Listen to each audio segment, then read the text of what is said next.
Assalamualaikum warahmatullahi wabarakatuh. Di pertemuan kelima Praktikum Daspro 2, saya akan menjelaskan struktur perulangan bahasa C++. Sebelum masuk ke perulangan, kita belajar dulu tentang increment dan decrement dulu, karena ini tuh sangat penting di perulangan. Increment digunakan untuk menambah variabel sebanyak satu angka, sedangkan kalau decrement digunakan untuk mengurangi variabel sebanyak satu angka.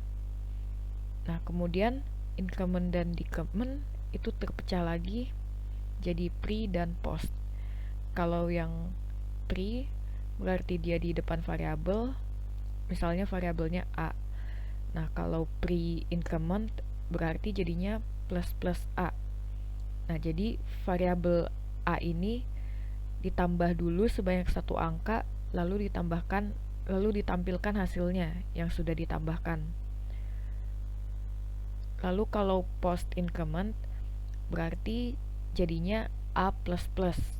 Nah, jadi variabel A-nya ini dicetak atau ditampilkan dulu, baru ditambahkan satu angka. Kemudian sama dengan decrement yang pre sama postnya. Bedanya ya cuman dikurangi satu angka aja.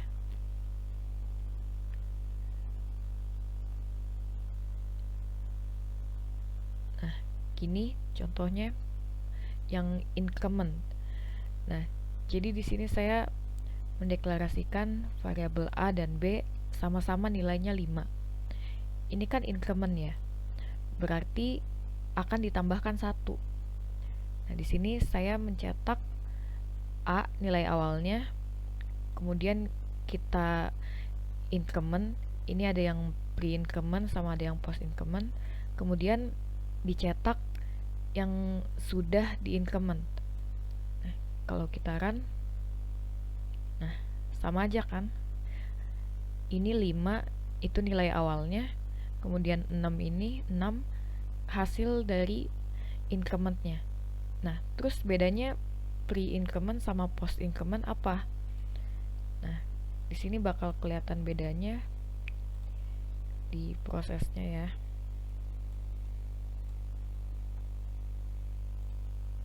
Nih. Nah, kalau kayak gini kelihatan kan bedanya? Kalau pre-increment, dia ini nilai awalnya 5. Dia ditambahkan dulu baru dicetak. Ini ditambahkan dulu 5 ditambahkan 1 jadi 6. Nah, kemudian dicetak. Hasilnya jadi 6. Sedangkan kalau post, nilai awalnya 5. Nah, dia dicetak dulu nilainya 5 baru ditambahin 1. Maka hasil akhirnya jadinya 6. Sama aja juga dengan yang decrement. Kalau kita run, nah kelihatan kan bedanya kalau kayak gini. Kalau pre-decrement dikurang dulu baru dicetak. Kalau post-decrement dicetak dulu baru dikurangin. Seperti itu. Kemudian lanjut, kita masuk ke perulangan. Perulangan atau dalam bahasa Inggris disebutnya loop adalah instruksi kode program yang bertujuan untuk mengulang beberapa baris perintah. Perulangan yang akan kita pelajari yaitu perulangan for dan perulangan while. Kalau perulangan for, dia digunakan untuk menuliskan jenis perulangan yang banyaknya sudah pasti diketahui sebelumnya, atau disebut juga counted loop. Nah, sedangkan kalau perulangan while, dia digunakan untuk menuliskan jenis perulangan yang banyaknya tidak diketahui dengan jelas, atau disebut juga uncounted loop. Nah, maksudnya gimana sih udah pasti diketahui sama yang tidak diketahui dengan jelas? Nah, perumpamaannya aja kayak gini. Kalau pakai for loop, misalnya saya suruh putari lapangan 5 kali. Nah, kan jelas tuh harus berapa kali mutarin lapangannya, yaitu 5. Sedangkan kalau untuk yang while loop, misalnya tuh jadi putari lapangan sampai capek gitu. Nah, kan itu nggak diketahui dengan jelas kan, capek itu berapa putaran. Bisa aja capeknya di 4 putaran, atau ada juga yang capeknya di 2 putaran, atau bahkan ada aja yang nggak capek-capek bisa aja muterin lapangan sampai 100 kali gitu. Jadi nggak jelas pastinya ada berapa kali gitu. Pertama kita masuk dulu ke struktur perulangan for. Bentuk umumnya seperti ini. Pertama for dulu, lalu dalam kurung inisialisasi, kemudian titik koma syarat perulangan, titik koma perubahan nilai, kemudian tutup kurung. Nah, setelah itu buka kurung kurawal, kemudian di dalamnya kita masukkan pernyataan atau perintah yang ingin kita loop. Kemudian kita tutup dengan kurung. Nah, keterangannya ini, inisialisasi ini bagian untuk memberikan nilai awal. Kemudian syarat perulangan itu kondisinya, dan perubahan nilainya itu increment atau decrement.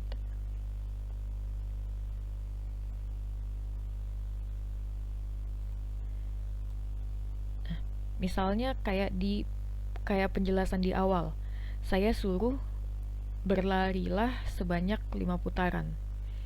Nah, pertama kita deklarasikan dulu nih, ini for-nya untuk perulangannya. Kita deklarasikan variabel putaran, tipe datanya integer, kemudian nilainya 1, karena kita ngitung putarannya tuh dari 1.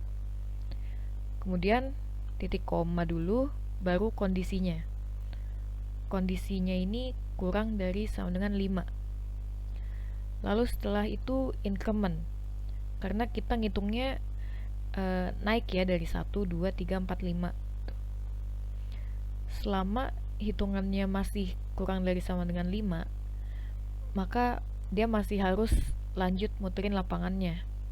Atau dalam bahasa programnya, selama kondisinya, kondisi ini nih, masih memenuhi atau true, maka loopnya akan lanjut berjalan. Nah, gini. Pertama, nilainya kan 1. 1 masih kurang dari sama dengan 5, maka berjalan lagi, di increment jadi 2. 2 masih kurang dari sama dengan 5. Kemudian lanjut lagi di increment jadi 3. Kemudian lanjut terus sampai 5 itu masih memenuhi. Nah, kemudian pada putaran ke-6 nih, dia udah nggak memenuhi kondisinya, jadi nggak tercetak gitu. Kemudian lanjut ke perulangan for bersarang atau nested for. Nah, jadi di dalam perulangan for ada perulangan for gitu. Seperti ini contohnya nih. Di sini bisa dilihat ada 2 for loop nih. Ini yang pertama, ini yang kedua. Yang pertama kita ngeloop minggu. Kalau yang kedua kita ngeloop harinya. Kalau kita run nih, kita ngeloop yang minggu itu 1 sampai 4 nih. 1, 2, 3, 4. Kemudian di dalam loop yang minggunya ada for loop itu hari 1 sampai 7 nih di dalam loop minggunya. Seperti itu. Kemudian lanjut kita masuk ke struktur perulangan while. Bentuk umumnya pertama while, kemudian kondisi, kurung kurawal, di dalamnya baru pernyataan atau perintah yang ingin di loop. Nah, kalau dalam perulangan while, kita nggak boleh lupa untuk pakai increment atau decrement. Karena kalau enggak, loopnya dia nggak akan berhenti, dia akan terus berjalan.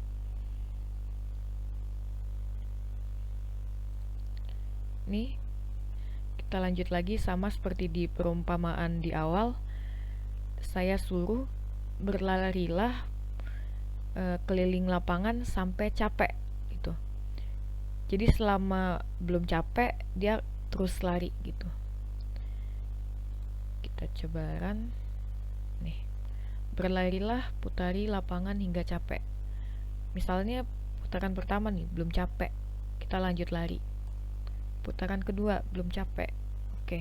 Putaran ketiga belum, 4 belum. Nah, kelima kita udah capek nih.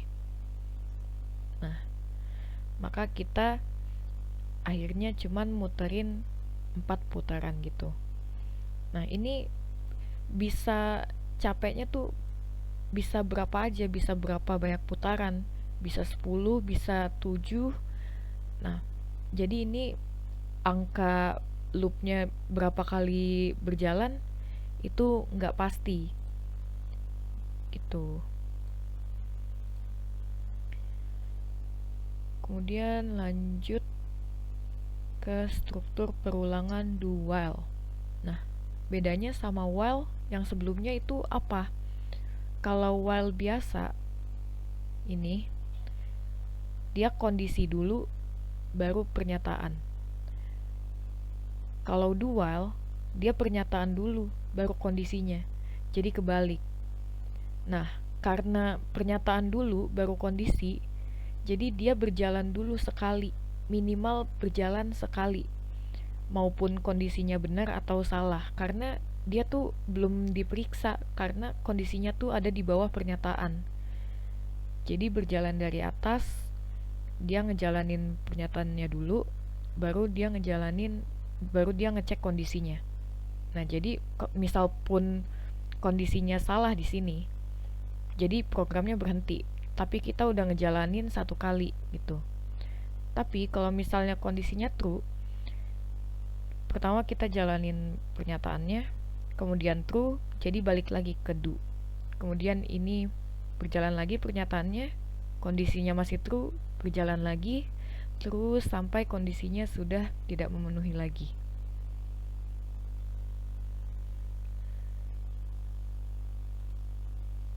Nah, ini contohnya yang dual. Biar simple kita pakai codingan yang sebelumnya aja, tapi kita ganti jadi dual.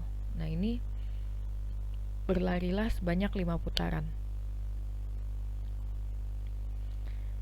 Ini kalau kita run masih normal-normal aja kan, gak kelihatan beda gitu.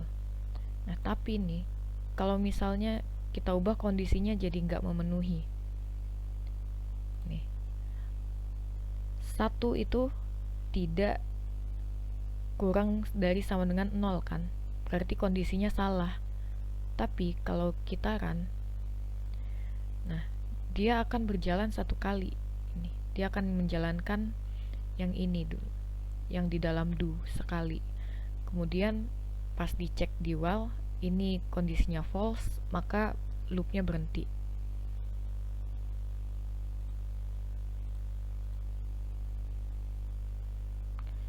Kemudian yang terakhir ada statement break dan continue. Nah, sebelumnya kita tuh udah pernah pakai break untuk keluar dari percabangan switch case. Nah, break ini juga bisa digunakan untuk keluar dari perulangan. Bentuk umumnya seperti ini. Kita langsung ke codingan aja. Yang break nih. Di sini saya suruh lari 10 putaran. Nah, tapi saya kasih break kalau sudah sampai di putaran kelima.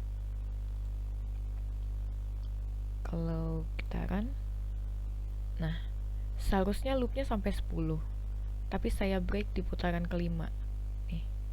Kemudian dia akan menjalankan yang ini, berhenti di putaran kelima karena break.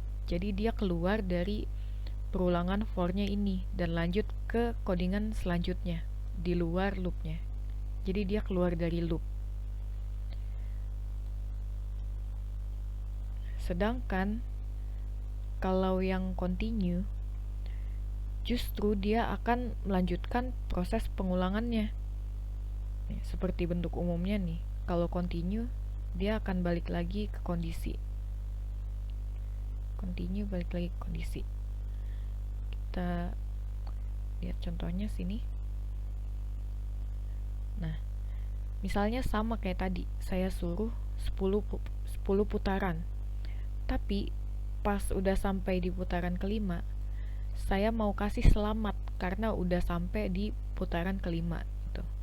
Kemudian saya continue. Kalau kita run, ini 10 putaran kan sampai habis. Pertama kita ke putaran kelima masih biasa aja. Nah, udah sampai di putaran kelima, saya kasih selamat. Nah, kemudian continue. Dia akan melanjutkan loopnya, akan melanjutkan loop for-nya ini. Sedangkan kalau tadi yang break, dia akan berhenti sampai di sini. Dia udah nggak akan jalan lagi. Tuh, seperti ini.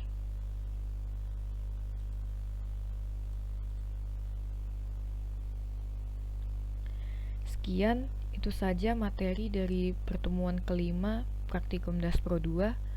Kurang lebihnya saya mohon maaf jika ada salah kata yang terucap. Terima kasih. Wassalamualaikum warahmatullahi wabarakatuh.